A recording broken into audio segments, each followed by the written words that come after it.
ഹേ all, ഇന്നത്തെ video എന്താണെന്ന് വെച്ചാൽ നമ്മുടെ മോട്ടോർ സൈക്കിൾ വർക്കിംഗ് കുറിച്ചുള്ളതാണ്. ഒരു 14 പോയിൻറ്റ്സാണ് ഞാൻ പറയുന്നത്. വളരെ ബേസിക്സ് ആണ്, പക്ഷേ ഇത് അറിയണമെന്ന് നിർബന്ധമൊന്നുമില്ല. ഇപ്പോൾ നിങ്ങളിത് അറിഞ്ഞിട്ട് ബൈക്ക് ഓട്ടിക്കണം നിർബന്ധമൊന്നുമില്ല. നിങ്ങൾക്കിത് അറിയില്ലെങ്കിൽ വണ്ടി ഓട്ടിക്കാം, നമുക്ക് എവിടെ വേണമെങ്കിൽ പോവുകയൊക്കെ ചെയ്യാം. പക്ഷേ ഇത് അറിയുന്നത് കൊണ്ട് എന്താ മെച്ചം വെച്ച് കഴിഞ്ഞാൽ നമുക്ക് മെക്കാനിക്സിനായിട്ട് സംസാരിക്കുമ്പോഴും അതേപോലെ അവരുടെ ലാംഗ്വേജ് നമുക്ക് മനസ്സിലാവും. ഇതെന്തൊക്കെ മാറ്റിയിട്ടുണ്ട്, ഇതൊക്കെ എന്തൊക്കെ മാറ്റാനുണ്ട് എന്നൊക്കെ പറയുമ്പോൾ ഒരു വണ്ടി പെട്ടെന്ന് ബ്രേക്ക് ഡൗൺ ആയിട്ട് നമ്മൾ വർക്ക്ഷോപ്പിൽ പോകുകയാണെന്നുണ്ടെങ്കിൽ എന്തൊക്കെ ഇഷ്യൂസ് ഉണ്ട് എന്നുള്ളതൊക്കെ അങ്ങോട്ടും ഇങ്ങോട്ടും നമുക്ക് പറഞ്ഞ് മനസ്സിലാക്കാൻ വേണ്ടിയിട്ട് നമുക്ക് സഹായിക്കും. എന്നാൽ നമുക്ക് വീഡിയോയിലോട്ട് കിടക്കാം. ഫസ്റ്റത്തെ പോയിൻ്റ് എന്താണെന്ന് വെച്ച് കഴിഞ്ഞാൽ, നമ്മുടെ മോട്ടോർ സൈക്കിൾ വർക്ക് ചെയ്യാൻ വേണ്ടത് എന്താണ്, മെയിനായിട്ട് വേണ്ടത് ഫ്യൂവലും എയറുമാണ് വേണ്ടത്. ഓക്കെ, അതാണ് മെയിൻ പോയിന്റ്. നമ്മുടെ എഞ്ചിനിലോട്ട് ഈ രണ്ടെണ്ണമാണ് വേണ്ടത്. അപ്പോൾ ഇത് എവിടെ നിന്ന് വരുന്നതാണെന്ന് അടുത്ത പോയിൻ്റായിട്ട് വരുന്നത്. അടുത്തതാണ് നമുക്ക് എയർ ഫിൽറ്റർ വരുന്നത്. എയർ ഫിൽറ്റർ ആ സൈഡായിട്ടാണ് വരുന്നത് വണ്ടിയുടെ. അത് ഹിമാലയൻ്റെ വരുമ്പോൾ ഈ ഒരു സൈഡ് ഇത് ഊരിയിട്ട് ഇതിൻ്റെ ഉള്ളിലായിരിക്കും എയർ ഫിൽറ്റർ വരിക. ഓക്കെ, അപ്പോൾ ഇതിൻ്റെ ഉള്ളിൽ അതിൻ്റെ ഫങ്ഷനാലിറ്റി എന്താണെന്ന് വെച്ച് കഴിഞ്ഞാൽ, നമ്മൾ നല്ല എയർ എഞ്ചിനിലോട്ട് കൊടുക്കാൻ വേണ്ടിയിട്ടാണ് ഇതിൻ്റെ ഫങ്ഷനാലിറ്റി. നമ്മുടെ ഫോട്ടോ ആഡ് ചെയ്യാം, ഹിമാലയൻ്റെ എയർ ഫിൽറ്റർ. അപ്പോൾ അതിൽ എന്താ ചെയ്യേണ്ടത് വെച്ച് കഴിഞ്ഞാൽ, നല്ല എയർ എടുത്തിട്ട് നമ്മൾ എഞ്ചിനിലോട്ട് കൊടുക്കും. ഓക്കെ, അപ്പോൾ അതിൻ്റെ യൂസ് കേസ് വരുന്നത് അതാണ്. നമ്മൾ അപ്പോൾ പൊടികൾ കയറാൻ പറ്റില്ല, വെള്ളമൊന്നും അതിലോട്ട് കയറാൻ പറ്റില്ല. പിന്നെ അതിൻ്റെ ഒരു ഇൻ്റർവെൽ ടൈമിൽ അത് റീപ്ലേസും ചെയ്യണം. ക്ലീൻ ചെയ്തിട്ട് ഇടുകയാണെന്നുണ്ടെങ്കിൽ അത് ക്ലീൻ ചെയ്തിടുക. ഈ നല്ല എയർ നമ്മൾ നമ്മുടെ ബൈക്കിൻ്റെ ത്രോട്ടിൽ ബോഡിയിലോട്ടാണ് പോകുന്നത്. അത് കാർബറേറ്റർ വണ്ടികളാണെങ്കിൽ കാർബറേറ്ററാക്കി എടുക്കുക. അവിടെ നിന്നാണ് ഈ ഫ്യൂവലും എയറും കൂടി മിക്സ് ചെയ്തിട്ട് നമ്മുടെ എഞ്ചിനിലോട്ട് പോകുന്നത്. സോ ബേസിക്കലി എന്താ വെച്ച് കഴിഞ്ഞാൽ പറഞ്ഞ പോലെ ഈ ആക്സിലേറ്റർ കേബിളാണ് നമ്മൾ ഇതിൽ ത്രോട്ടിൽ ബോർഡിനെ കൺട്രോൾ ചെയ്യണം, അല്ലെങ്കിൽ കാർബറേറ്ററിനെ. ഇത് കണ്ടില്ലേ, ഇതാണ് ആക്സിലേറ്റർ കേബിൾ. ഞാൻ ഇവിടെ നിന്ന് തിരിച്ച് കാണിച്ചു തരാം. നമ്മൾ ആക്സിലേറ്റർ തിരിക്കുന്ന സമയത്ത് കണ്ടില്ലേ, ഇവിടെ ഈ സംഭവം തിരിയുന്നത് കണ്ടില്ലേ. അപ്പോൾ ഇതെന്താ സംഭവിക്കുന്നത്, ഇവിടെ തുറക്കുന്നതനുസരിച്ചിട്ട് നമുക്ക് ഇവിടുന്ന് ഫ്യൂവലും കൂടെ ആഡ് ചെയ്തിട്ടാണ് എഞ്ചിനിലോട്ട് പോകുന്നത്. ഓക്കെ, അടുത്ത 4ാമത്തെ പോയിന്റ് എന്താണെന്ന് വെച്ച് കഴിഞ്ഞാൽ ഫ്യൂവൽ ടാങ്കാണ്. അതായത് ഈ ഫ്യൂവലാണ് നമ്മുടെ ഇങ്ങോട്ട് ആഡ് എവിടേക്ക് നമ്മുടെ ഈ ത്രോട്ടിൽ ബോഡിയിലോട്ടോ അല്ലെങ്കിൽ കാർബറേറ്ററിലോട്ടോ പോകുന്നത് ഡയറക്റ്റായിട്ട്. അപ്പോൾ നമ്മുടെ FI വണ്ടി ആകുമ്പോൾ ഇതിൽ ഫ്യൂവൽ പമ്പ് കൊണ്ടൊരു സംഭവമുണ്ട്. ഓക്കെ, ഈ ഫ്യൂവൽ പമ്പ് എവിടെയാണെന്ന് ഞാൻ കാണിച്ചു തരാം. ഹിമാലയൻ്റെ കേസിൽ വരുമ്പോൾ ഇതാണ് ഫ്യൂവൽ പമ്പ് വരുന്നത്. ഓക്കെ, ഫ്യൂവൽ പമ്പിലൂടെ പോയിട്ട് ഈ ഒരു ലൈനിലൂടെ ഈ ത്രോട്ടിൽ ബോഡിയിലോട്ട് ഇവിടുന്ന് സ്പ്രേ ചെയ്ത് കൊടുക്കും. അത് നമ്മൾ എത്ര എയർ കൊടുക്കുന്നതനുസരിച്ചിട്ട് ഇവിടെ സ്പ്രേ ചെയ്യും. ഓക്കെ, നമ്മൾ കൂടുതലായിട്ട് ഉള്ളിലോട്ട് ഡീറ്റെയിൽ പോകുന്നില്ല, നിങ്ങൾ ഇങ്ങനെ മനസ്സിലാക്കിയാൽ മതി. FI വണ്ടിയാണെന്നുണ്ടെങ്കിൽ ഇവിടെ ഒരു പമ്പ് ഉണ്ടാവും, സെയിം ഒരു മോട്ടോർ പമ്പ് ഉണ്ടാവും. അപ്പോൾ അതിൽ നിന്ന് പെട്രോൾ എടുത്തിട്ട് നമ്മുടെ ത്രോട്ടിൽ ബോഡിയിലോട്ട് അല്ലെങ്കിൽ കാർബറേറ്ററിലോട്ട് സ്പ്രേ ചെയ്യണം. FI വണ്ടി അല്ലാന്നുണ്ടെങ്കിൽ നമ്മൾ കാർബറേറ്ററിലാണ് ഇതെല്ലാം ട്യൂൺ ചെയ്യുക. അവിടെ പെട്രോൾ വരും, പിന്നെ അവിടെ നിന്ന് എയർ രണ്ടും കൂടി വേപ്പറായിട്ട് ഇങ്ങോട്ട് എഞ്ചിനിലോട്ട് കിടക്കും. അപ്പം നിങ്ങൾക്ക് ഇത്രയും മനസ്സിലായില്ലേ. അപ്പോൾ എയർ ഫിൽറ്റർ ഇവിടെ നിന്ന് ഫ്യൂവൽ എയറും കൂടി മിക്സ് ചെയ്തിട്ട് എഞ്ചിനിലോട്ട് പോകുന്നു. പിന്നെ ബാക്കി എഞ്ചിനിലാണ് നമ്മൾക്ക് പവർ കിട്ടുന്നത്. എയറും ഫ്യൂവലും കൂടെ വന്നിട്ട് എഞ്ചിനിലോട്ട് വരുമ്പോൾ അത് കത്താൻ സഹായിക്കുന്നതാണ് ഈ സ്പാർക്ക് പ്ലഗ് പറഞ്ഞ സാധനം. കണ്ടില്ലേ, ഇതാണ് ആ സംഭവം. ഓക്കെ, അപ്പോൾ ഇതിൻ്റെ ഫങ്ഷനാലിറ്റി എന്താണെന്ന് വെച്ച് കഴിഞ്ഞാൽ കറക്റ്റായിട്ട് സ്പാർക്ക് കൊടുക്കുക. ഈ എയറും കറക്റ്റ് നമ്മൾ ആക്സിഡൻറ്റ് കൊടുക്കുന്നതിൻ്റെ അതേ അനുസരിച്ചിട്ട് അവിടെ സ്പാർക്ക് വരും. അപ്പോൾ ഇതിൻ്റെ ഫങ്ഷനാലിറ്റി അതാണ്. പക്ഷേ അപ്പോൾ നമ്മളെപ്പോഴും എങ്ങനെയാണെന്ന് വെച്ച് കഴിഞ്ഞാൽ ഇത് ഒരുപാട് കരി പിടിക്കാതെ ഇതിൻ്റെ ഒരു ലൈഫ് ടൈം കറണ്ട് കൊടുക്കുന്നതിൻ്റെ ഇത് കഴിഞ്ഞ് കഴിഞ്ഞാൽ നമ്മൾ മാറ്റണം. സോ സ്പാർക്ക് പ്ലഗ് മാറ്റുന്ന എപ്പോഴാണെന്ന് വെച്ച് കഴിഞ്ഞാൽ ഇതേപോലെ എഫിഷ്യൻസി കുറയുന്ന ടൈമിൽ നമ്മൾ മാറ്റേണ്ടി വരും. അത് ഫ്യൂവൽ ഇപ്പോൾ ഇത് കത്താൻ സഹായിക്കാതെ സ്പാർക്ക് നേരെ വരാതാകുമ്പോഴാണ് അതിൻ്റെ എഫിഷ്യൻസി പോവുക. അപ്പോൾ സ്പാർക്ക് പ്ലഗ് എന്തിനാണെന്ന് മനസ്സിലായല്ലോ. എഞ്ചിനിലോട്ട് നമ്മൾ എയറും ഫ്യൂവലും കൂടി കൊടുക്കുമ്പോൾ അത് കത്താൻ സഹായിക്കുന്ന ഒരു നമ്മൾ ഗ്യാസൊക്കെ കത്തിക്കുമ്പോൾ ലൈറ്റർ പോലെയാണ് ഇത് വർക്ക് ചെയ്യുന്നത്. അതിന് കുറച്ചും കൂടി എഫിഷ്യൻ്റ് ആയിട്ട് ഒരു സംഭവം എഞ്ചിനിലോട്ട് കറക്റ്റ് ഫിക്സ് ചെയ്ത് വെച്ചിരിക്കുക. അപ്പോൾ ഇതാണ് ആ സ്പാർക്ക് പ്ലഗ് എന്ന് പറഞ്ഞിട്ട് നമ്മളിപ്പോൾ അറിയില്ല, ചിലപ്പോൾ വണ്ടി വർഷം അത് മാറ്റണം എന്നുള്ള രീതിക്ക് ഇതാണ് ആ സ്പാർക്ക് പ്ലഗ് വരുന്നത്. ഓയിലാണ് ഇപ്പോൾ നമ്മൾ വണ്ടിയിലൊക്കെ യൂസ് ചെയ്യുന്നത്. അപ്പോൾ ആ ഓയിൽ എത്രയുണ്ട്, അത് എങ്ങനെ നമുക്ക് ചെക്ക് ചെയ്യാന്നുള്ളതാണ് അടുത്ത് ഞാൻ പറയുന്നത്. നമുക്കിവിടെ ഒരു സൈഡ് വാള് കാണാൻ പറ്റും. ഇത് ഓയിൽ കാണാൻ വേണ്ടിയിട്ടാണ് ഈ ഓപ്പണിങ് വെച്ചിരിക്കുന്ന എല്ലാ വണ്ടികളിലും. അപ്പോൾ ഇത് കുറച്ച് CC കമ്മിയായിട്ടുള്ള വണ്ടികളിൽ എല്ലാത്തിലും നമുക്ക് ഈ സംഭവം എഞ്ചിനിലോട്ടുള്ള ഈ ഓയിൽ ഒഴിക്കുന്ന അവിടെ തന്നെ തുറന്നിട്ട് അതിൻ്റെ ഉള്ളിൽ ഒരു സ്റ്റിക്ക് ഉണ്ടാവും.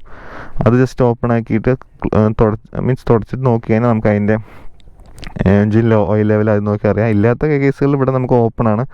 ഇവിടെ 2 റീഡിങ് കണ്ടില്ല, ഇവിടെ മിനിമവും ഇത് മാക്സിമവും. അപ്പോൾ വണ്ടി നമ്മൾ സെൻറ്റർ സ്റ്റാൻഡ്, അതായത് വണ്ടി സ്ട്രെയിറ്റായിട്ട് നിർത്തുമ്പോൾ ഇതിൻ്റെ ഇടയിൽ വരണം. ഇതിൻ്റെ ഇടയിൽ ഒരുപാട് താഴോട്ട് പോകാതെ, ഇതിന് താഴോട്ട് പോയാൽ കുറവാണ്, ഇതിൻ്റെ മുകളിലോട്ട് ഒരുപാട് കയറാൻ പറ്റില്ല, ഇതിൻ്റെ ഇടയിൽ തന്നെ നിൽക്കണം. ഇത് കണ്ടില്ല, ഇപ്പോൾ ഇതിൻ്റെ ഇടയിൽ തന്നെയാണ്. പിന്നെ സെൻറ്ററിലോട്ട് പിടിച്ചാണ് നമ്മളിതിൽ ഒരുപാട്. അപ്പോൾ സൈഡ് സ്റ്റാൻഡ് ഇട്ട് കഴിഞ്ഞാൽ നമുക്കിത് അറിയാൻ പറ്റില്ല, കാരണം സൈഡ് സ്റ്റാൻഡ് ഇട്ട് ഓയിൽ ഇല്ലാത്ത പോലെ തോന്നും. സോ നിങ്ങൾ സെൻറ്റർ സ്റ്റാൻഡ് ഇടുക, അല്ലെങ്കിൽ വണ്ടി സെൻറ്റർ സ്റ്റാൻഡ് ഇല്ലെങ്കിൽ സ്ട്രെയിറ്റ് ആയിട്ട് പിടിക്കുക, ഒരു മതിൽ ചാരി വയ്ക്കുക വീട്ടിൽ. അങ്ങനെയുള്ള വണ്ടികളാണ് അങ്ങനെ ചെയ്ത് നോക്കുക. അപ്പോൾ നമുക്ക് എൻജിൻ്റെ ഓയിൽ ലെവൽ അറിയാൻ പറ്റും. പിന്നെ ഉള്ളത് ഈ എക്സോസ്റ്റിലൂടെ. അപ്പോൾ നമ്മൾ ഇതൊക്കെ സ്പാർക്കും ഇതൊക്കെ കഴിഞ്ഞ് കഴിഞ്ഞാൽ ബാക്കി ഈ വരുന്ന കത്തിക്കഴിഞ്ഞാൽ ബാക്കിയുള്ള പുക പോകാനാണ് ഈ എക്സോസ്റ്റ് ഉള്ളത്. ഓക്കെ, എൻജിൻ്റെ വർക്കിംഗ് ഒക്കെ കഴിഞ്ഞ് കഴിഞ്ഞാൽ ഇപ്പോൾ പവർ കിട്ടിയല്ലോ. ഈ പവർ നമ്മൾ ഈ ഒരു ചെയിനിലൂടെയാണ് നമ്മുടെ വീലിലോട്ട് കിട്ടുന്നത്. ഓക്കെ, അതിനുള്ളിൽ ഗിയർ ബോക്സ് ഒക്കെ ഉണ്ട്, പക്ഷേ നമുക്ക് പുറത്ത് കാണുന്നത് നമുക്ക് മനസ്സിലാവുന്നതായിട്ടുള്ളത് ഈ ചെയിനിലൂടെയാണ് വീലിലോട്ട് കിട്ടുന്നത്. അപ്പോൾ ഈ ചെയിൻ നമ്മളെപ്പോഴും ക്ലീൻ ചെയ്യണം. അങ്ങനെ സ്ലാക്കും കറക്റ്റാക്കി വെക്കണം. ഓക്കെ, സെൻറ്റർ സ്റ്റാൻഡ് ഇട്ടാണ് നമ്മൾ സ്ലാക്ക് നോക്കുക. അപ്പോൾ ആ ചെയിനിലൂടെയാണ് നമ്മുടെ വീലിലോട്ട് ഈ പവർ മൊത്തം കിട്ടുന്നത്. അപ്പോൾ ഈ ചെയിൻ മൊത്തത്തിൽ മാറ്റുമ്പോൾ അവർ ഈ സ്പ്രോക്കറ്റും ഫ്രണ്ടിലൊരു സ്പ്രോക്കറ്റും ഉണ്ട്. ഓക്കെ, ചെറിയ സ്പ്രോക്കറ്റും ഉണ്ട്. അപ്പോൾ അത് രണ്ടും കൂടിയിട്ടാണ് നമ്മൾ റീപ്ലേസ് ചെയ്യുക. മൊത്തത്തിൽ മാറ്റുക, അല്ലാതെ ഓരോന്ന് മാറ്റണേക്കാളും നല്ലത് മൊത്തത്തിൽ മാറ്റുന്നതാണ് നല്ലത്. അപ്പോൾ ചെയിൻ സ്പ്രോക്കറ്റ് നമ്മളെപ്പോഴും വൃത്തിയാക്കി വെക്കണം. അത് എഞ്ചിന്ന് ഡയറക്റ്റായിട്ട് കിട്ടുന്നതാണ് വീലിക്ക്. പിന്നെ അടുത്തൊരു ഇമ്പോർട്ടൻ്റ് ആണ് ഈ വീലിലോട്ട് പവർ കിട്ടി വണ്ടി നല്ല ഓടാൻ തുടങ്ങിയല്ലോ. ഓടാൻ തുടങ്ങി കഴിഞ്ഞാൽ വണ്ടി പിടിച്ച് നിർത്താനുള്ളതാണ് ഈ ബ്രേക്കായിട്ടുള്ള നമ്മുടെ ബാക്കിൽ ഡിസ്ക് ബ്രേക്ക്. ബാക്കിലും ഫ്രണ്ടിലും നമുക്ക് ഇതിൽ ഡിസ്ക്കാണ് വരുന്നത്. ഡിസ്ക് പറയുമ്പോൾ ഈ ഡിസ്കിലോട്ട് 2 ഡിസ്ക് പാഡുകൾ ബ്രേക്ക് പോലെ ഇങ്ങനെ അമർത്തി പിടിക്കുകയാണ് ചെയ്യുന്നത് നമ്മൾ അവിടെ ബ്രേക്ക് അപ്ലൈ ചെയ്യുന്ന സമയത്ത്. ഓക്കെ, അപ്പോൾ അത് നമ്മുടെ പണ്ടത്തെ സൈക്കിൾസിലൊക്കെ ഉള്ളപ്പോൾ സൈക്കിളിലും എല്ലാം നമ്മുടെ ഡിസ്ക് എങ്ങനെ വർക്ക് ചെയ്യുന്നത് വെച്ചാൽ നമുക്കറിയാമല്ലോ. ഒരു ഡിസ്കിലോട്ട് 2 ബ്രേക്ക് പാഡ് കൂടി പിടിക്കുക. അപ്പോൾ ഈ ബ്രേക്ക് പാഡ് എന്തായാലും തേയും. അപ്പോൾ അത് ഓരോ വണ്ടിക്ക് ഓരോ ഇതാണ്. അപ്പോൾ നിങ്ങൾക്ക് ഇവിടെ നിന്ന് നോക്കി അറിയാൻ പറ്റും ബ്രേക്ക് പാഡ് ഇതാണ്. അപ്പോൾ ഇതിൻ്റെ ഇത് എത്ര കട്ടയുണ്ട് എന്നുള്ളത് നമുക്ക് ഇവിടെ നോക്കി തന്നെ അറിയാം. അപ്പോൾ ഇത് വെച്ചിട്ട് നമ്മൾ ഇടയ്ക്കിടയ്ക്ക് ചെക്ക് ചെയ്യുമ്പോൾ നമുക്ക് അറിയാൻ പറ്റും ബ്രേക്ക് കഴിഞ്ഞോ ഇല്ലയോ എഫിഷ്യൻ്റ് ആണോ എന്നുള്ളത്. ഓക്കെ, അപ്പോൾ അത്രയേ ഉള്ളൂ. ഫ്രണ്ടും സെയിം ആണ്, ഡിസ്ക്കാണ്. അപ്പോൾ ഇതിൽ ഫ്രണ്ടിലും കണ്ടില്ലേ അതേ ഡിസ്ക് പാഡാണ് വരുന്നത്. അല്ലാത്ത വണ്ടികൾ ഡ്രം ബ്രേക്ക് വരും. ഡ്രം ബ്രേക്ക് വരുന്ന സമയത്ത് അത് അതിൻ്റെ ഉള്ളിലായിരിക്കും, ഇതിൻ്റെ വീലിൻ്റെ ഏറ്റവും ഉള്ളിൽ സെൻറ്റർ സൈഡിലായിരിക്കും. അതിൻ്റെ ഉള്ളിലോട്ടായിരിക്കും. അവിടെയും എന്താ മെക്കാനിസം വെച്ച് കഴിഞ്ഞാൽ ഇതേപോലെ ഒരു പാഡ് ഉണ്ടാവും, ബ്രേക്ക് ഷൂ എന്നുള്ള രീതിക്ക് ഉണ്ടാവും. അപ്പോൾ നമ്മൾ ബ്രേക്ക് പിടിക്കുമ്പോൾ ഇത് വീലിലോട്ട് ഇങ്ങനെ അതും ഒരസിയിട്ടാണ് നിർത്തുന്നത്. ഞാൻ അതിൻ്റെ ഫോട്ടോ ഇവിടെ ആഡ് ചെയ്യാം, അതെങ്ങനെയാണ് വർക്ക് ചെയ്യുന്നത്. അത് നമുക്ക് കുറേ ഓട്ടിക്കുമ്പോഴോ സൗണ്ട് വരുമ്പോഴാണ്, അല്ലെങ്കിൽ ഒരു ഏകദേശം കിലോമീറ്റർ കഴിയുമ്പോൾ മാറ്റാൻ പറയും, ചെക്ക് ചെയ്ത് അറിയാൻ പറ്റും സർവീസൊക്കെ ചെയ്യുന്ന സമയത്ത്. ചില വണ്ടിയിൽ ഫ്രണ്ടിൽ ഡിസ്ക്കും ബാക്കിൽ ഡ്രം ആയിരിക്കും. അത് സർവീസ് ചെയ്യുമ്പോൾ അവർ തുറന്ന് നോക്കുമ്പോൾ അറിയാം. അല്ലെങ്കിൽ നമുക്ക് ബ്രേക്ക് പിടിക്കുമ്പോഴാണെങ്കിൽ ബ്രേക്ക് സൗണ്ടോ അല്ല എന്തെങ്കിലും ഒരു ഇത് വരുമ്പോൾ തന്നെ നമുക്കത് മാറ്റേണ്ട ഒരു സിഗ്നൽ തരും. അതേപോലെ ഈ ബ്രേക്ക് ഡിസ്ക് പാഡായി വരുന്ന സമയത്ത് ഇത് ഫങ്ഷൻ ചെയ്യുന്നത് ഓയിൽ വെച്ചിട്ടാണ്, ബ്രേക്ക് ഫ്ലൂയിഡ് വെച്ചിട്ടാണ്. ഈ ബ്രേക്ക് നമ്മൾ പിടിക്കുന്ന സമയത്ത് ഇതിലൂടെ ഒരു ഫ്ലൂയിഡ് പോയിട്ട് ആണ് ഈ ബ്രേക്ക് എഫിഷ്യൻ്റ് ചെയ്യണത്. വയറല്ലല്ലോ, മീൻസ് അതിൻ്റെ ഉള്ളിൽ ലൈനൊന്നും അല്ല, നമ്മുടെ ഡ്രം ബ്രേക്ക് പോലെ വയറിലല്ല അത് വർക്കാവുന്നത്. നമുക്കിതിൽ ഓയിലിൻ്റെ നമ്മൾ ചെക്ക് ചെയ്യേണ്ടി വരും. ചെക്ക് ചെയ്യാൻ പറഞ്ഞത് എഞ്ചിൻ ഓയിൽ പോലെയല്ല, കുറേ കഴിഞ്ഞിട്ട് നമ്മൾ മാറ്റുക. അപ്പോൾ നിങ്ങളത് ഒരുപാട് വെറി ചെയ്യേണ്ട. പക്ഷേ ഇവിടെ നമുക്ക് ഒരു ഇൻഡിക്കേറ്റർ ഉണ്ട്, അവിടെ നമുക്ക് ഒരുപാട് അതിന് മോശമായിട്ടുണ്ടോ അതിൽ ഓയിൽ ഇല്ല എന്നുണ്ടെങ്കിൽ നമുക്ക് മനസ്സിലാവും. അതുപോലെ ബ്രേക്കുമായിട്ട് എന്തെങ്കിലും ഇഷ്യൂസ് ഉണ്ടെങ്കിൽ വേഗം കൊണ്ട് നമ്മൾ സർവീസ് സെൻറ്ററിൽ കാണിക്കാം. അപ്പോൾ അവർ ഓയിൽ മാറ്റണം പറഞ്ഞ് ഈ ബ്രേക്ക് ഫ്ലൂയിഡ് മാറ്റണം പറഞ്ഞാൽ ഇതാണ് ഇതിൻ്റെ ഉള്ളിൽ ബ്രേക്ക് ഫ്ലൂയിഡ് മൊത്തത്തിൽ കളഞ്ഞിട്ട് പുതിയതൊഴിക്കും. അത് ബാക്കിലും ഉണ്ട്, കണ്ടില്ലേ, ഹിമാലയയിലും ബാക്കിലും അതിലും മിനിമം എത്ര ഓയിൽ ഉണ്ട് എന്നൊക്കെ നമുക്ക് കാണിച്ചു തരും, കണ്ടില്ലേ. അപ്പോൾ ഇതെല്ലാ വണ്ടിയിലും പ്ലേസ്മെൻറ്റ് വെവ്വേറെ ആയിരിക്കും, അല്ലെങ്കിൽ അതിൻ്റെ സാധനങ്ങൾ കുറച്ച് വ്യത്യാസമൊക്കെ ഉണ്ടാവും. ഫ്രണ്ട് ബ്രേക്ക് ഏകദേശം അതേപോലെ തന്നെ, ബാക്ക് ഇതിലിപ്പോൾ ഇങ്ങനെ വരുന്നത്. വേറെ വണ്ടികളിൽ ചിലപ്പോൾ കുറച്ച് ഉള്ളിലോട്ടോ അല്ലെങ്കിൽ വേറെ സ്റ്റൈലൊക്കെ ആയിരിക്കും. അപ്പോൾ നിങ്ങൾ അത് അർത്ഥ താണ്ട. ബ്രേക്ക് ഡിസ്ക് ആണെന്നുണ്ടെങ്കിൽ ഒരു ഓയിൽ ഇതുണ്ടാവും, ആ ഓയിലിലൂടെ ആയിരിക്കും ബ്രേക്ക് വർക്കാവുക. ടയറാണ്, ഇത് നമുക്ക് എല്ലാവർക്കും ഏകദേശം അറിയാം. ടയർ എങ്ങനെയാ വെച്ച് കഴിഞ്ഞാൽ ഒരുവിധം തേഞ്ഞ് കഴിഞ്ഞാൽ നമ്മൾ മാറ്റണം എന്നുള്ള കൺസെപ്റ്റാണ്, അല്ലെങ്കിൽ നൂല് കണ്ടാൽ മാറ്റണം എന്നുള്ളതാണ്. പക്ഷെ നിങ്ങൾ ടയർ എങ്ങനെയാണ് വെച്ച് കഴിഞ്ഞാൽ നമുക്ക് ടയറിലൊരു ഇൻഡിക്കേറ്റർ ഉണ്ട്. ഇവിടെ ഒരു ചെറിയൊരു കട്ട പോലെ കണ്ടില്ലേ, ചെറിയ കട്ട കണ്ടില്ലേ, ഈ കട്ടയിൽ എത്തുമ്പോൾ നമ്മൾ ടയർ മാറ്റണം എന്നാണ് ടയർ കമ്പനി റെക്കമെൻഡ് ചെയ്യുന്നത്. സോ അതുപോലെ നമ്മൾ മാറ്റണം, ഇല്ലെന്നുണ്ടെങ്കിൽ ആ ഫുൾ എഫിഷ്യൻസി നമുക്ക് കിട്ടില്ല. അപ്പോൾ ഇതിലേ കണ്ടില്ലേ, ഇതിൽ ആ കട്ടയുണ്ട്. സോ ടയറിന് വരുന്ന അത്രയേ ഉള്ളൂ. പിന്നെ അറിയേണ്ടത് ഇതിലൊരു ടയറിന് എപ്പോഴാണ് മാനുഫാക്ചർ ചെയ്ത് എന്നുള്ള ഒരു ടൈം സ്റ്റാമ്പ് ഇവിടെ കൊടുത്തിട്ടുണ്ടാവും. 1624, അതായത് 16ാമത്തെ ആഴ്ച 2024. അപ്പോൾ ഈ വർഷം തന്നെ ഉള്ള ടയറാണ്. അപ്പോൾ നിങ്ങൾ അങ്ങനെ നോക്കിയാൽ മതി. ഒരുപാട് പുതിയ എടുക്കാൻ പോകുമ്പോൾ ഇത് ജസ്റ്റ് ആ ഒരു മാനുഫാക്ചറിങ് ഡേറ്റ് നോക്കുക. ഒരുപാട് സെല്ല് ചെയ്യണ കടയാണെന്നുണ്ടെങ്കിൽ അതൊന്നും ബോധർ ചെയ്യണ്ട. അതേപോലെ എയർ പ്രഷർ നിങ്ങൾ തന്നെ അറിഞ്ഞു വയ്ക്കുക, നിങ്ങളുടെ വണ്ടിയുടെ എത്രയാണെന്നുള്ളത്. ഇപ്പോൾ ഹിമാലയൻ്റെ വരുന്ന സമയത്ത് 27, 34 ആണ്, അതായത് പില്യം വരുമ്പോൾ. അപ്പോൾ നിങ്ങളുടെ വണ്ടിയുടെ നിങ്ങൾ തന്നെ ഒന്ന് കണ്ടുവയ്ക്കുക, അല്ലെങ്കിൽ നിങ്ങളിതിലടിയിൽ നിന്ന് കമൻറ്റ് ചെയ്യും. അറിയുന്നവർ നമുക്ക് റിപ്ലൈ ഇടാം, അല്ലെങ്കിൽ ഞാൻ റിപ്ലൈ ഇടാം അറിയുന്ന പോലെ. അടുത്തത് എന്താണെന്ന് വെച്ച് കഴിഞ്ഞാൽ നമ്മുടെ ഇൻസ്ട്രുമെൻറ്റ് ക്ലസ്റ്ററാണ്. അപ്പോൾ ഇൻസ്ട്രുമെൻറ്റ് ക്ലസ്റ്ററിൽ എന്താ അറിയേണ്ടത് വെച്ച് കഴിഞ്ഞാൽ നമുക്കിതിൻ്റെ നിങ്ങളുടെ വണ്ടിയുടെ ഓൾമോസ്റ്റ് എല്ലാം അറിയണം. അതായത് ഇതിലെന്തൊക്കെ കാണിക്കുന്നുണ്ടെന്നുള്ളത് നിങ്ങൾക്ക് അറിഞ്ഞില്ല എന്നുണ്ടെങ്കിൽ അത് ഇൻഡിക്കേറ്റ് ചെയ്യുമ്പോൾ നിങ്ങൾ ഇതിലെന്താ സംഭവം നടക്കുന്ന അറിയില്ല. സോ ഞാൻ കാണിച്ചുതരാം, ഹിമാലയൻ്റെ കേസിൽ കാണിച്ചുതരാം. ഓൾമോസ്റ്റ് എല്ലാ വണ്ടിയിലും ഇതെല്ലാം ഉണ്ടാവും, പക്ഷേ വെവ്വേറെ സ്ഥലങ്ങളിൽ വെവ്വേറെ ആയിട്ട് കാണിക്കുക. ഓക്കെ, അപ്പോൾ ഇതിൽ ഞാൻ ഫസ്റ്റും തുടങ്ങാം. ഓക്കെ, ഇത് നമ്മൾ ഇൻഡിക്കേറ്റർ ഇപ്പോൾ ലെഫ്റ്റിക്ക് ഇട്ടു. സോ ഇതിൽ ഇൻഡിക്കേറ്റർ ലൈറ്റ് ഇവിടെ കത്തുന്നുണ്ട്. പിന്നെ ഇത് രണ്ട് അങ്ങോട്ട് ലെഫ്റ്റും റൈറ്റും, പിന്നെ ന്യൂട്രൽ. പിന്നെ ഉള്ളത് ഇത് എൻജിൻ വാർണിങ്ങിൻ്റെ ലൈറ്റാണ് ഇപ്പോൾ കത്തിക്കിടക്കുന്നത്. പിന്നെ ബാറ്ററി, പിന്നെ ലൈറ്റ് കത്തിക്കഴിഞ്ഞിട്ട് നമ്മൾ ബ്രൈറ്റ് ഇടുമ്പോൾ ഒരു ബ്ലൂവിൽ കത്തുന്നതാണ് ഇത്.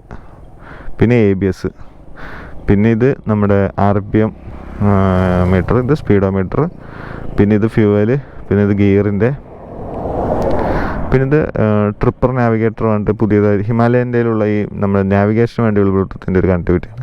പിന്നെ ഇവിടെ നമ്മുടെ ഓഡോമീറ്റർ, പിന്നെ ഇപ്പോൾ ട്രിപ്പ് F എന്നുള്ളത് നമ്മുടെ ഹിമാലയയിലെ റിസർവ് എന്ന് കാണിക്കുന്നതാണ് ഈ ട്രിപ്പ് F. പിന്നെ ടൈം, പിന്നെ ഈ ഓരോരോ ഇത് അമർത്തുന്ന സമയത്ത് ഓരോരോ ട്രിപ്പ് കിട്ടും, ട്രിപ്പ് AB, അങ്ങനെ 2 ട്രിപ്പും ഉണ്ട്. ഓക്കെ, പിന്നെ അതിൻ്റെ ആവറേജ് കിലോമീറ്റർ പെർ ഹവറും ഉണ്ട്. ഓക്കെ, അപ്പോൾ ഇത്രയേ ഉള്ളൂ. ഇതിൽ മെയിനായിട്ട് നമ്മൾ ശ്രദ്ധിക്കേണ്ടത് ഈ റെഡ് കളർ ഉള്ളതുകൊണ്ട് തന്നെ വണ്ടി എത്രയും പെട്ടെന്ന് സർവീസ് സെൻറ്ററിൽ എത്തിക്കുക. റെഡും അതേപോലെ ഈ ഓറഞ്ച് ആണെന്നുണ്ടെങ്കിലും സർവീസ് സെൻറ്ററിൽ പോകാൻ പറ്റും. പക്ഷെ ബാറ്ററിയുടെ കത്തിക്കഴിഞ്ഞാൽ വണ്ടി സ്റ്റാർട്ടാവില്ല. അത് ബാറ്ററി പോയിട്ടുണ്ടെന്നുണ്ടെങ്കിൽ ഇത് സ്റ്റാർട്ടാവില്ല. അതിനാണ് ആ ഒരു സിമ്പിൾ. ഇത് നമ്മൾ വണ്ടി സ്റ്റാർട്ടാക്കുന്നതിന് മുന്നേ ഇതുണ്ടാവും. നമ്മൾ വണ്ടി ഇപ്പോൾ ഞാൻ കാണിച്ചു തരാം. വണ്ടി നമ്മൾ സ്റ്റാർട്ട് ചെയ്ത് കഴിഞ്ഞ് കഴിഞ്ഞാൽ ആ എൻജിൻ വാർണിംഗ് ലൈറ്റും പോവും, കുറച്ച് നേരം കഴിഞ്ഞാൽ ഇതും പോവും, ബാറ്ററിയുടെ ലൈറ്റും പോവും. പിന്നെ ABSൻ്റെ ലൈറ്റ് ഇപ്പോൾ നമ്മൾ വണ്ടി എടുത്തൊരു 10 സെക്കൻഡ് കഴിഞ്ഞാൽ, ഓക്കെ 10 സെക്കൻഡ് വേണ്ട, ഒരു 2 സെക്കൻഡ്, 1 സെക്കൻഡ് 2 സെക്കൻഡ് മതി, അപ്പോഴേക്കും ABSൻ്റെ ലൈറ്റും പോവും. ഇങ്ങനെ പോകണം, കണ്ട, ഇങ്ങനെ പോയില്ല എന്നുണ്ടെങ്കിലാണ് ഇഷ്യൂ. ഓക്കെ, ABS ലൈറ്റ് മിന്നി കെട്ടുകൊണ്ടിരിക്കുകയെന്നുണ്ടെങ്കിൽ, അതായത് ഹിമാലയൻ്റെ കേസിൽ മിന്നി പോവുകയാണെന്നുണ്ടെങ്കിൽ ബാക്കത്തെ സിംഗിൾ ABS വർക്കിംഗ്, അതായത് ബാക്കത്തിൽ ABS ഉണ്ടാവില്ല. അത് കത്തിക്കിടക്കുകയാണെന്നുണ്ടെങ്കിൽ രണ്ടിലും എന്തോ ഒരു പ്രശ്നമുണ്ട്. അപ്പോൾ അത് നമ്മൾ എന്തായാലും കൊണ്ടുപോയി ചെക്ക് ചെയ്യണം. നമ്മൾക്ക് കൂടുതലായിട്ട് ചെക്ക് ചെയ്യാൻ നമുക്ക് അറിയില്ല. അപ്പോൾ നമ്മൾ എന്തെങ്കിലും സർവീസ് സെൻറ്ററിൽ കൊണ്ട് കൊടുക്കുക. അതേപോലെ എൻജിൻ വാർണിംഗ് ലൈറ്റ് കത്തുകയാണെന്നുണ്ടെങ്കിൽ നമ്മൾ സർവീസ് സെൻറ്ററിൽ കൊണ്ട് കൊടുക്കണം. എന്താ വെച്ച് കഴിഞ്ഞാൽ നമ്മൾക്കിത് റീഡ് ചെയ്യാനുള്ള ഡിവൈസ് ഇല്ല, അത് സർവീസ് സെൻറ്ററിലേ ഉള്ളൂ. ഒരു സ്കാനർ പോലെ ഒരു ചെറിയൊരു ഡിവൈസ് ഉണ്ട്, അത് നമ്മുടെ വണ്ടിയിൽ കണക്ട് ചെയ്യാൻ വേണ്ടിയിട്ട് ഒരു ഈസിയിൽ കണക്ട് ചെയ്ത് കഴിഞ്ഞാൽ ഈ ഇഷ്യൂ എന്താണെന്നുള്ളത് അവിടെ റെക്കോർഡഡ് ആയിരിക്കും. അപ്പോൾ ആ ഇഷ്യൂ അവർക്ക് സ്കാൻ ചെയ്തിട്ട് എടുക്കാൻ പറ്റും, അത് നമ്മൾക്കറിയാൻ പറ്റില്ല. സോ ഇങ്ങനെ എന്തെങ്കിലും വാർണിംഗ് ലൈറ്റ് വന്നു കഴിഞ്ഞാൽ നമ്മൾ നേരെ സർവീസ് സെൻറ്ററിൽ പോയിട്ട് ഇങ്ങനെ ഇഷ്യൂ കാണിക്കുന്നുണ്ട്, അപ്പോൾ ഇതെന്താണെന്നുള്ളത് സ്കാൻ ചെയ്താലേ അറിയാൻ പറ്റില്ല. അപ്പോൾ അവർക്കത് സ്കാൻ ചെയ്യാൻ പറ്റും ഒരു ഡിവൈസ് വെച്ചിട്ട്. ആ ഡിവൈസിൽ ചെയ്യുന്നത് എന്താണ് എറർ എന്നുള്ളത് അവിടെ മനസ്സിലാക്കും. അടുത്തത് മെയിനായിട്ടുള്ളത് എന്താ വെച്ച് കഴിഞ്ഞാൽ, നമ്മുടെ വണ്ടി സീറ്റിൻ്റെ അടിയിൽ ഒരു ഫ്യൂസ് ബോക്സ് ഉണ്ടാവും. അത് നമ്മുടെ എല്ലാ വണ്ടിയിലും ഉണ്ടാവും, ഈ FI വണ്ടികളിലൊക്കെ ഏകദേശം ഉണ്ടാവും. ഹിമാലയൻ്റെ കേസിൽ വരുമ്പോൾ ഈ സീറ്റിൻ്റെ റൈഡർ സീറ്റിൻ്റെ അടിയിലാണ് വരുന്നത്. ഇതാണ് ഫ്യൂസ് ബോക്സ് വരുന്നത്. ഇത് ജസ്റ്റ് ഓപ്പൺ ആക്കി കഴിഞ്ഞ് കഴിഞ്ഞാൽ ഇതിനുള്ളിൽ കുറേ ഫ്യൂസ് കാണാൻ പറ്റും. ഓക്കെ, അപ്പോൾ ഈ ഫ്യൂസ് എന്തിൻ്റെയൊക്കെയാണെന്നുള്ളത് ഇതിൻ്റെ ഉള്ളിൽ തന്നെ ഉണ്ട്. ഓക്കെ, ഞാൻ ആ ഫോട്ടോ ഒന്ന് ആഡ് ചെയ്യാം. ഇതിൻ്റെ ഉള്ളിൽ ഇതിപ്പോൾ ഇങ്ങനെ അങ്ങോട്ട് ആക്കാൻ കിട്ടുന്നില്ല. സോ ഇതിൻ്റെ ഉള്ളിൽ ഫ്യൂസിൽ എന്തൊക്കെയാണെന്നുള്ളതുണ്ട്. അത് കൂടാതെ ഇവിടെ ഒരു 3 സ്പെയർ ഫ്യൂസും ഉണ്ടാവും. അപ്പോൾ ഇത് ABSൻ്റെ അങ്ങനെ എല്ലാത്തിൻ്റെ ഇലക്ട്രിക്കലായിട്ടുള്ളതാണ്. അപ്പോൾ നിങ്ങളിതിങ്ങനെ അറിഞ്ഞു വെച്ചാൽ മതി. ഇവിടെ ഒരു ഫ്യൂസ് ഉണ്ട്, കുറച്ച് സ്പെയർ ഫ്യൂസ് ഇതിലുണ്ടാവും. അപ്പോൾ എന്തെങ്കിലും കാരണവശാൽ ഈ ഫ്യൂസ് അടിച്ചു പോയി കഴിഞ്ഞാൽ ഒരു സ്പെയർ, ഏകദേശം എല്ലാത്തിനും ഒരു സ്പെയർ ഉണ്ട്. അപ്പോൾ അതെടുത്ത് മാറ്റിയിടാൻ പറ്റും. അപ്പോൾ ഒരു ഫ്യൂസ് ബോക്സ് നമ്മുടെ വണ്ടിയിലുണ്ട്. ഓക്കെ, അതും കൂടാതെ നമ്മുടെ വണ്ടീൻ്റെ ഈ റൈറ്റ് സൈഡ് ബാറ്ററി ഉണ്ട്. സോ ഇതും നമ്മൾ എപ്പോഴൊന്ന് ക്ലീൻ ചെയ്ത് വെക്കണം. ഇപ്പോൾ എൻ്റെ ഇത്തിരി പൊടിയുണ്ട് ഇതിൻ്റെ ഉള്ളിൽ. ബട്ട് ഇത് ജസ്റ്റ് നമ്മൾ എപ്പോഴൊന്ന് ക്ലീൻ ചെയ്ത് എപ്പോഴും ചെക്ക് ചെയ്ത് വെക്കുക, അത്രയേ ഉള്ളൂ. ബാറ്ററിൻ്റെ പിന്നെ നമുക്ക് ബാറ്ററി സൈഡ് ഒരുപാട് പൊടിയൊന്നും കയറാൻ നോക്കാം, അത്രയേ ഉള്ളൂ. നമുക്ക് ബാറ്ററി ഈ റൈറ്റ് സൈഡാണ്, എവിടെയാണെന്നുള്ളത് നിങ്ങൾ അറിഞ്ഞു വയ്ക്കുക, അത്രയേ ഉള്ളൂ. ഇതിൻ്റെ ബാറ്ററി എടുക്കണമെന്നുണ്ടെങ്കിൽ ഇത് ഈ കൗള് ഊരണം. ഇത് ഊരിയാലാണ് നമുക്ക് ബാറ്ററി ഊരാൻ പറ്റുള്ളൂ. സോ ഓൾമോസ്റ്റ് ബേസിക്സ് എല്ലാം ആയെന്ന് ഞാൻ വിചാരിക്കുന്നു. ഹേ ഗായ്സ്, അപ്പോൾ നമ്മൾ ഓൾമോസ്റ്റ് വണ്ടിനെ കുറിച്ചുള്ള ഓൾമോസ്റ്റ് എല്ലാം പറഞ്ഞിട്ടുണ്ട്. ഈ വീഡിയോയുടെ മെയിൻ മോട്ടീവ് എന്താണെന്ന് വെച്ച് കഴിഞ്ഞാൽ നമ്മൾക്ക് വണ്ടിയുടെ കമ്പോണൻസ് എന്തൊക്കെയാണ്, അത് എന്തിനാണ് വർക്ക് ചെയ്യുന്നതെന്ന് അറിയാൻ വേണ്ടിയുള്ള ചെറിയ വീഡിയോ ആണ്. ബേസിക് ആയിട്ടുള്ള വർക്ക് ഫ്ലോയും അത് എന്തൊക്കെയാണ്, അങ്ങനെ ചെറിയ രീതിക്കുള്ളതാണ് ഈ വീഡിയോ. അപ്പോൾ ഇത് നമ്മൾ അറിഞ്ഞിരുന്നു കഴിഞ്ഞാൽ നമുക്ക് കുറച്ച് ഹെൽപ്ഫുൾ ആയിരിക്കും. മെക്കാനിക്കലടുത്ത് പോകുമ്പോഴാണെങ്കിലും അങ്ങനെ എന്താണെന്നുണ്ടെങ്കിൽ കുറച്ച് നമ്മൾക്ക് ഒരു സപ്പോർട്ടായിരിക്കും, നമുക്കതൊരു ഹെൽപ്ഫുൾ ആയിരിക്കും. സോ നിങ്ങൾക്ക് ഇൻട്രസ്റ്റ് ആണെങ്കിൽ കൂടുതൽ നമുക്ക് ഇതിനെക്കുറിച്ച് പഠിക്കാം. ഇല്ലാന്നുണ്ടെങ്കിൽ നിങ്ങൾക്ക് ഇതൊക്കെ അറിഞ്ഞാൽ മതി. ഇത് അറിഞ്ഞില്ലെങ്കിലും കുഴപ്പമൊന്നുമില്ല, ഓടിക്കാൻ വലിയ സീനില്ല. അപ്പോൾ എൻ്റെ മോട്ടീവ് എന്താണെന്ന് ഞാൻ പറഞ്ഞു, അത്രയേ ഉള്ളൂ. നിങ്ങൾക്ക് ഈ വീഡിയോ ഇഷ്ടമായിരുന്നുണ്ടെങ്കിൽ ജസ്റ്റ് ലൈക്ക് ചെയ്യുക, നിങ്ങളുടെ ഫ്രണ്ട്സ് ഒന്ന് ഷെയർ ചെയ്ത് കൊടുക്കുക ഈ വീഡിയോ. അതേപോലെ നിങ്ങൾ സബ്സ്ക്രൈബ് ചെയ്തിട്ടില്ല എന്നുണ്ടെങ്കിൽ ജസ്റ്റ് ഒന്ന് സബ്സ്ക്രൈബും ചെയ്യുക. ഓക്കെ, അപ്പോൾ അത്രയേ ഉള്ളൂ. നമുക്ക് അടുത്തൊരു ടോപ്പിക്കായിട്ട് അടുത്തൊരു വീഡിയോ കാണാം. Okay, by.